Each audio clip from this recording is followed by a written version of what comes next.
Channel. तो आज हम देखने वाले पदार्थ विज्ञान का पेपर का सिलेबस डिस्ट्रीब्यूशन और कौन से चैप्टर से इम्पोर्टेंट है। तो सबसे पहले ना पदार्थ विज्ञान दो पेपर होते हैं, पेपर 1 और पेपर 2। जो पेपर 1 होता है वो 100 मार्क्स का, पेपर 2 100 मार्क्स का होता है। ये 200 हो गया। Practical 100 marks, viva 60 marks, electives के 10 मार्क्स एंड 30 मार्क्स का इंटरनल असेसमेंट होता है। फिर हम देखेंगे सिलेबस का डिस्ट्रीब्यूशन। अब देखो पेपर 1 में जो है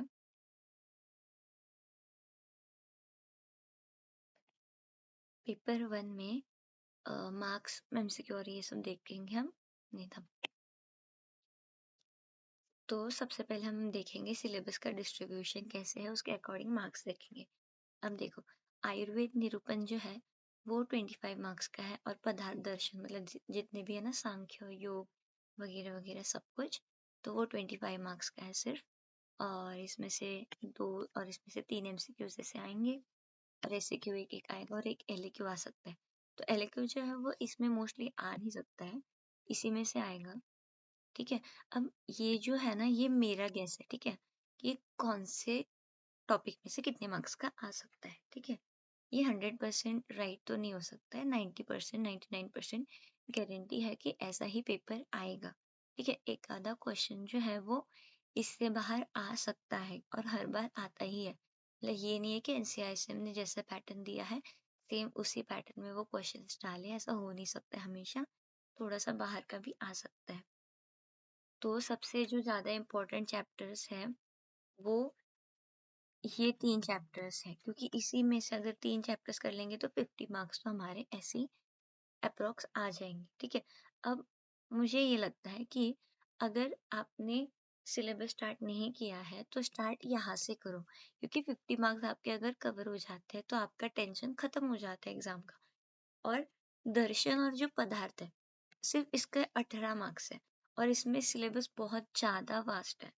तो अगर आप अभी स्टार्ट करते, मतलब ये आपके एग्जाम में 2-3 महीने हैं, और फिर आप स्टार्ट करते हो तो यहाँ से स्टार्ट करोगे तो चलेगा।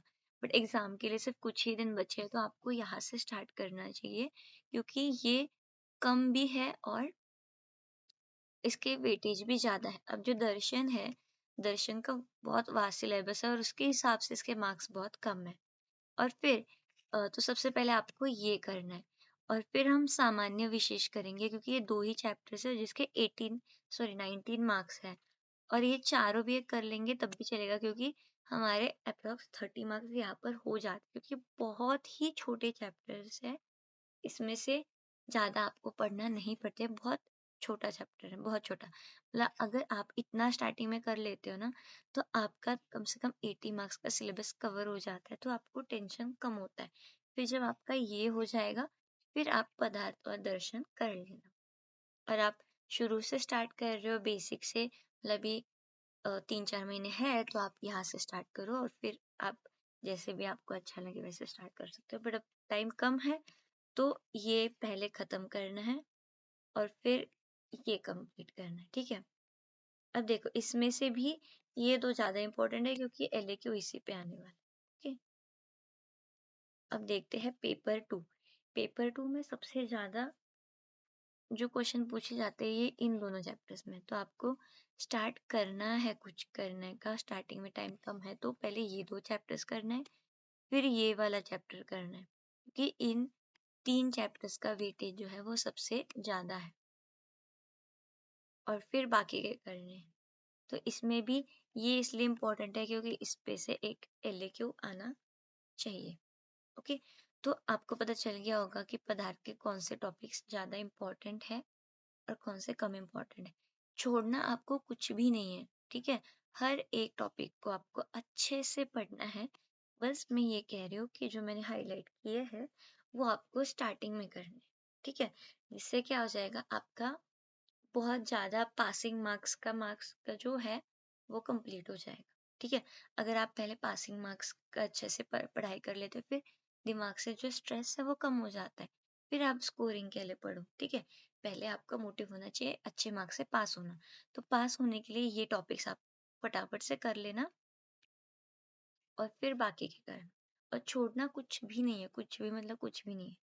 अगर आप कमेंट करते हो कि आपको कोई चैप्टर पढ़ाना है, तो मैं आपको पढ़ा दूँगी और आप चाहते हो कि किसी और सब्जेक्ट का भी मैं सिलेबस डिस्ट्रीब्यूशन लेके आऊँ, तो उसका भी मैं सिलेबस डिस्ट्रीब्यूशन लेके आऊँगी। आपको वीडियो पसंद आया तो लाइक, शेयर, सब्सक्राइब करो और अगर आपको लेक्चर्स चाहिए पदार्थ विज्ञान के, माइंड मैप्स चाहिए, तो आप नीचे कमेंट करना।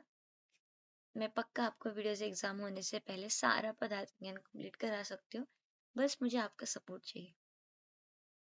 आप अगर कमेंट करते हो तो मैं सारा पदार्थ विज्ञान का पढ़ा दूँगी, माइंड मैप्स के साथ बिल्कुल शॉर्ट में रिवीजन करा दूँगी। मतलब लास्ट मिनट रिवीजन होता है ना, वो मैं करा दूँगी आपको। बस आपको एक रीडिंग बुक में से मारनी है, फिर आपको माइंड मैप भी समझ आ जाएगा। या फिर अगर आपको बुक में से समझ नहीं आता है, तो आप माइंड मैप से ओवरव्यू ले सकते हो और फिर बुक से रीड कर सकते हो, क्योंकि आपको लास्ट में तो पेपर लिखना है ना, बहुत ज़्यादा डिटेल में लिखना पड़ता है। 10 मार्क्स के लिए 2-3 पेज भरने पड़ते हैं, तो इसलिए आपको बुक से पढ़ना तो है, बट कॉन्सेप्ट याद रखने के लिए कंफ्यूजन, क्योंकि पदार्थ में ना कंफ्यूजन बहुत ज़्यादा होता है। अब देखो इसमें ना 9 द्रव्य है, गुण इतने सारे हैं, सार्थ गुण, परादी गुण, इतना ज़्यादा कंफ्यूजन, दर्शन में इतना ज़्यादा कंफ्यूजन है, फिर उनके अलग-अलग वाद है और बहुत कुछ है, तो जिसमें कंफ्यूजन होता है। अब इनमें इतने टाइप्स है ना, प्रत्यक्ष प्रमाण के, अनुमान प्रमाण के, हेतु, अहेतु, पता नहीं क्या-क्या इतने। तो कंफ्यूजन ना हो इसलिए मैंने माइंड मैप्स बना रखे हैं। अगर आप अगर आप कमेंट करते हो कि आपको माइंड मैप चाहिए, तो मैं हर एक माइंड मैप का वीडियो बना के आपको अपलोड कर दूँगी।